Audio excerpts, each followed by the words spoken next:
নিত্যপণ্যের দাম বৃদ্ধি ও বিভিন্ন পণ্য সরকারের বাধিত করা নিয়ে মুখ খুলেছেন বৈষম্য বিরোধী ছাত্র আন্দোলনের আহ্বায়ক হাসনাত আব্দুল্লাহ। তিনি বলেছেন, যখন চালের দাম বাড়ে, নিত্য প্রয়োজনীয় পণ্যের দাম বাড়ে, তখন অধিকাংশ মানুষ ধরে নেয় দেশটা ভালো নেই। বুধবার 22 জানুয়ারি সন্ধ্যায় নিজের ভেরিফাইড ফেসবুক পেজে এক দীর্ঘ পোস্টে এ মন্তব্য করেন তিনি।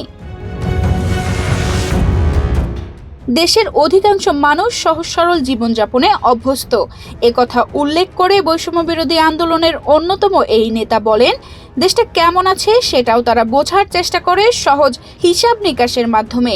যখন চালের দাম বাড়ে, নিত্য প্রয়োজনীয় পণ্যের দাম বাড়ে, বাবা মা সন্তানের মুখে পুষ্টিকর খাবার তুলে দিতে ব্যর্থ হয় মানুষ, তখন তারা ধরে নেয় দেশটা ভালো নেই।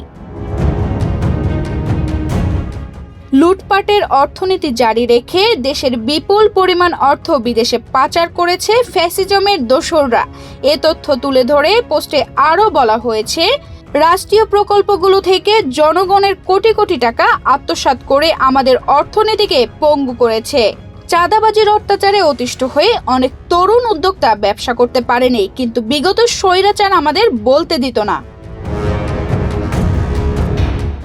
জুলাইয়ের স্বাধীনতায় গণমানুষ আবার নিজেদের কথা বলার, প্রতিবাদ করার সক্ষমতা ফিরে পেয়েছে জানিয়ে তিনি আরও বলেন, মজলুম মানুষের এই নানামুখী যন্ত্রণা দিন শেষে ফ্যাসিজমের কবর রচনা করেছে বাংলাদেশ।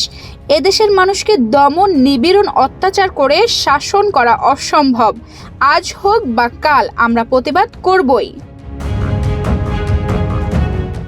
অন্তর্বর্তীকালীন সরকারের নানা সীমাবদ্ধতা ও অদক্ষতার বিরুদ্ধে মানুষ আজ প্রকাশ্যে অবস্থান নিয়ে উল্লেখ করে পোস্টে তিনি আরও বলেন, সত্যিকার অর্থে মানুষ অন্তর্বর্তীকালীন সরকারের অনেক সিদ্ধান্তে ক্ষুব্ধ। যদিও এটা একটি চমৎকার গণতান্ত্রিক পরিবেশকে ইঙ্গিত করে। জনগণের কল্যাণে আমরা আমাদের যৌক্তিক দাবি নিয়ে সরকারকে চাপে রাখতে পেরেছি এবং সরকারের সঙ্গে বিতর্ক করতে পেরেছি। এদেশের জাগ্রত তরুণ সমাজকে বিভ্রান্ত না করে তাদের নিয়ে দেশ গঠনের সর্বোচ্চ প্রচেষ্টা করতে পারলে আমরা সফল হব, এমন আশার কথা জানিয়ে হাসনাত আব্দুল্লাহ বলেন, গণমানুষ বিভাজিত বিভাজনের রাজনীতিকে প্রশ্রয় দেওয়া হলে জুলাইয়ের সঙ্গে বেইমানি করা হবে। জনজীবনে চাপ সৃষ্টি করে সরকারের এমন প্রতিটি পদক্ষেপের পূর্ণাঙ্গ ব্যাখ্যা এদেশের প্রতিটি মানুষ জানার অধিকার রাখে। যেমন সাম্প্রতিক সময়ে সরকার কেন ভ্যাট বৃদ্ধি করলো, এর বিকল্প কি ছিল, কিভাবে জিনিসপত্রের দাম অতি দ্রুত মানুষের নাগালের মধ্যে নিয়ে আসা যাবে, কতদিনের মধ্যে ভ্যাট কমানো হবে, এই ব্যাখ্যা বিশ্লেষণগুলো অবশ্যই সাধারণ মানুষের কাছে পৌঁছে দিতে হবে। এটা অন্তর্বর্তীকালীন সরকারের অন্যতম একটি দায়িত্ব বলে আমরা মনে করি।